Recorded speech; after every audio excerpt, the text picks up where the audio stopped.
Pomiješajte deterdžent za suđe sa sodom bikarbonom i pripremite se za nevjerovatan rezultat. U ovom kratkom videu pokazat ću vam što se događa kada kombinirate ove sastojke uz još nekoliko dodataka. Za početak, u posudu ulijte 100 ml deterdženta za suđe. Dodajte žlicu sode bikarbone, a zatim i žlicu kuhinjske soli. Posljednji sastojak, ključan za učinkovitost, je čaj od lavande ili mente. Dodajte 200 ml čaja. Sada ste napravili poboljšano sredstvo za čišćenje s dodatnom zaštitom od plijesni i bakterija koje kupovna sredstva nemaju.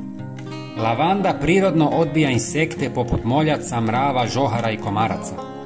Ulijte je u bočicu sa sprejom i sredstvo je spremno za korištenje. Od 100 ml deterdženta dobili ste 5 puta više sredstva za čišćenje, što predstavlja veliku uštedu tijekom godine. Čistite razne površine od sudopera i kupaonice do poda, a lavandin miris koji ostaje danima dodatno će osvježiti prostor i zaštititi ga od insekata.